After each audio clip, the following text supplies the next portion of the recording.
Hello YouTubers. So I was browsing eBay one day and I came across this awesome piece of aftermarket PlayStation chassis. I was really intrigued with the looks of it and could not resist buying one. It is a smoke clear chassis for the PlayStation models 5500, 7500 and 9000.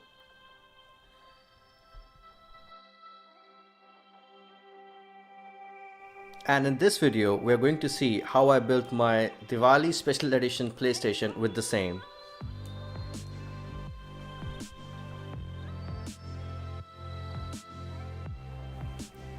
Looking at the condition of the box, I could tell that this was a new old stock unit which has been lying all these years in a storehouse somewhere.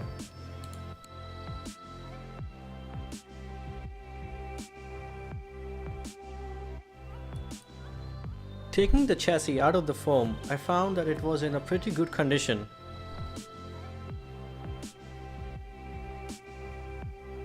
It surely has been made in the original mold of the PlayStation 5500 to 9000 series.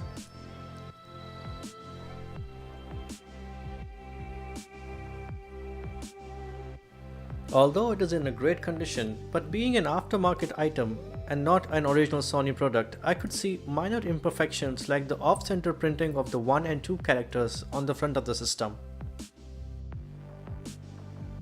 The rear of the chassis has ports for parallel I/O, serial I/O, multi-AV output and the AC in, which is the usual ports for 5500 to 7500 series. The 9000 series does not need the parallel I/O port because it was removed in that particular revision.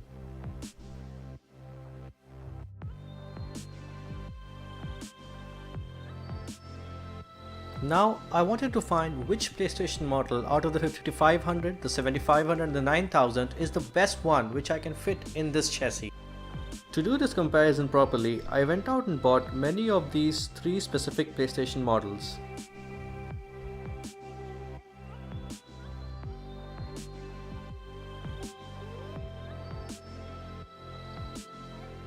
Out of all these contenders, only one PlayStation will be... What is that Super Famicom doing here among all these PlayStations?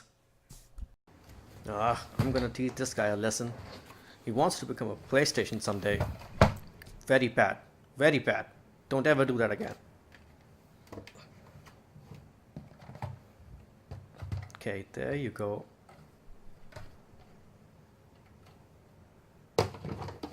And you, sir, you come with me. Now, Sony made a lot of revisions of the PlayStation console, and now my task was to find the best version from 5500, 7500 and the 9000 models.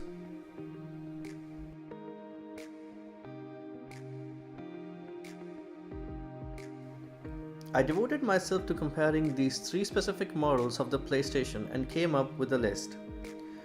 The later revision 9000 series do not have the parallel port, which is quite useful as you can use it to play games off an SD card with the PSIO.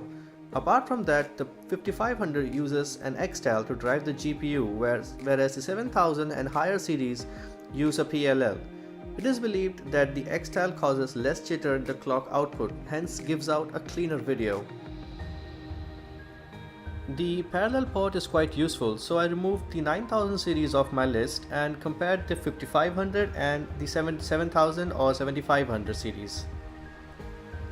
One minor difference that I found was during the boot up video, wherein the Sony logo would have scaling artifacts present in the 5500 series, whereas in the 7000 series and higher, this scaling artifact was fixed. Apart from that, the 5500 series had actually better audio output capabilities due to a better DAC being present in the system. Hence the final selection was the 5500 series, which I used to build my Diwali Edition PlayStation. Unfortunately, this PlayStation had a burnt out laser, so I had to go to totalconsole.com and get myself a new replacement, new old stock Sony laser that can be used in my system. Along with that, I also programmed and installed the PS-knee Mart chip into the PlayStation. For that, I used these components.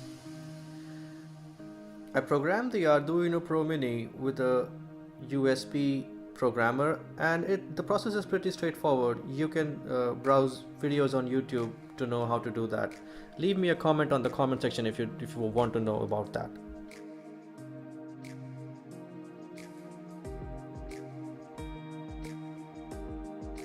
Installing the mod chip was not at all a hard job. You just need to solder 6 wires to the board and it's done. It's so easy now.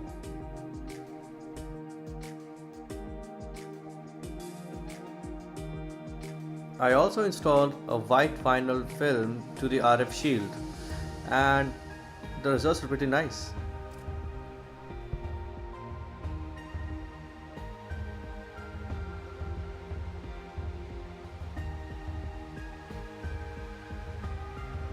Now this is the point wherein I got the idea to illuminate the inside of the chassis with small minute LED lights. Using a little bit of double-sided tape and some wiring and switches and resistors, I was able to install an array of white LED lights on the front of the entire frame. I even installed a micro switch in one of the grooves of the air duct of the chassis so that we can use it to turn off the lights if required.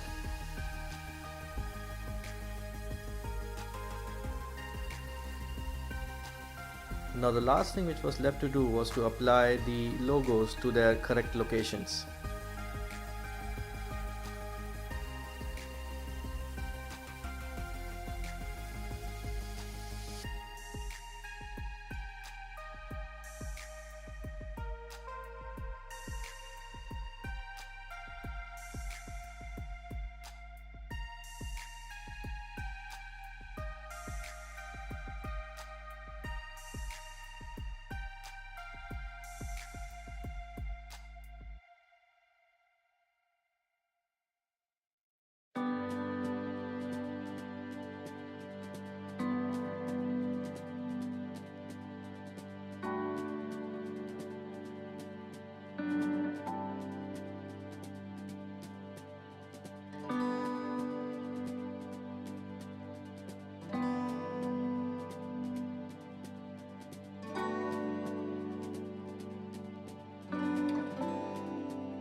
So, my project was complete, and although I am a little late this year, still wish you all a very happy Diwali.